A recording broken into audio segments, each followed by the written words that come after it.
प्रिय आत्माओं, आज जो वाणी आप सुन रहे हैं यह केवल पेट की समस्या पर नहीं है, यह उस मौन पीड़ा पर है जो मन में दबकर शरीर में रोग बन जाती है। गैस का दर्द कोई साधारण रोग नहीं है, यह शरीर का वह संकेत है जहां मन ने बहुत कुछ सह लिया है, बहुत कुछ दबा लिया है और अब शरीर के माध्यम से बोलना चाहता है। परमहंस योगानंद जी कहा करते थे कि शरीर चेतना का दर्पण है। जो विचार बार बार दोहराए जाते हैं वही अंततः शरीर की भाषा बन जाते हैं। जब मन में बेचैनी होती है, जब व्यक्ति जल्दी में रहता है, जब वह खाते समय भी चिंता करता है, तब पाचन अग्नि नहीं बल्कि मानसिक अग्नि जल रही होती है। उस अग्नि में भोजन नहीं जलता बल्कि कच्चा रह जाता है और वही गैस बनकर पीड़ा देता है। गैस का अर्थ है रुकी हुई ऊर्जा, रुकी हुई श्वास, रुके हुए भाव।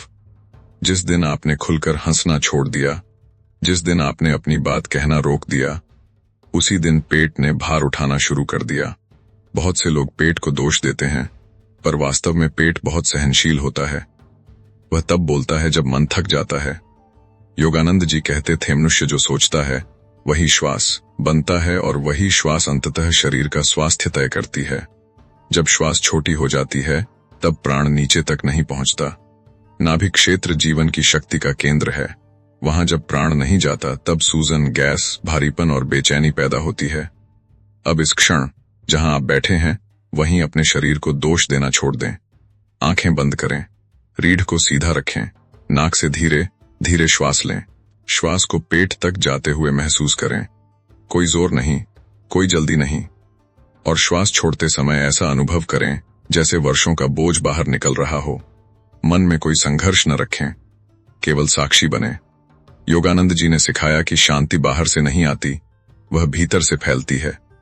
जब मन शांत होता है तो पाचन अपने आप सुधरने लगता है। इसलिए गैस की दवा पेट के लिए नहीं, विचारों के लिए चाहिए।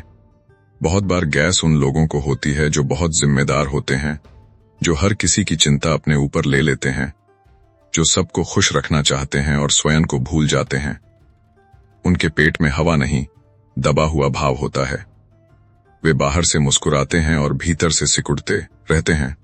खाने को केवल खाना मत समझिए, उसे प्राण का आदान प्रदान समझिए।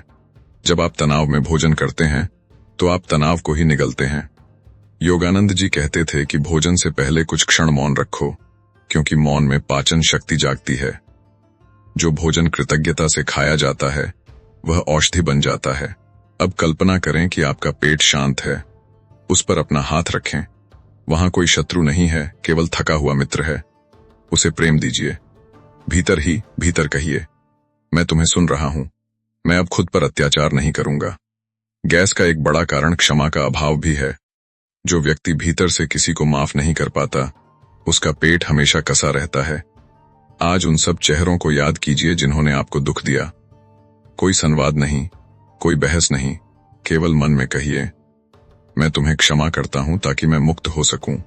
क्षमा दूसरे के लिए नहीं, अपने शरीर की शांति के लिए होती है।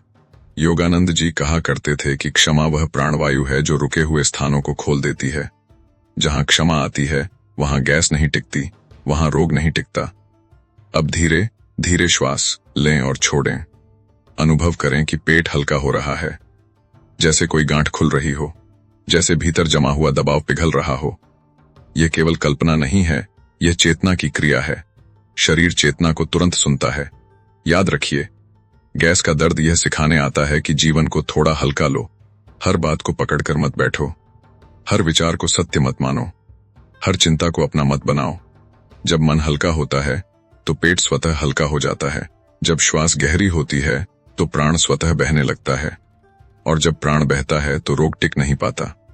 अंत में अपने भीतर यह वाक्य दोहराइए, मेरा मन शांत है, मेरा पेट शांत है, मैं जीवन को सहजता से स्वीकार करता हूं। यदि यह वाणी आपके भीतर कुछ हिला गई हो तो समझ लीजिए यह संयोग नहीं था, यह शरीर और आत्मा के बीच का संवाद था। अगर यह वाणी आपके मन को छू गई हो, अगर इस ज्ञान से आपके भीतर थोड़ी सी भी शांति उतरी हो, तो समझिए यह वीडियो आपको यूं ही नहीं मिली। इस ज्ञान को यहीं मत रोकिए, इसे अपने जीवन में उतारिए और ऐसे ही आत्मा को जगाने वाले सत्संगों के लिए OMG ज्ञान चैनल को अभी सब्सक्राइब करें। कमेंट में ओम नमो नारायण लिखना ना भूलें। दिल से शुक्रिया जी।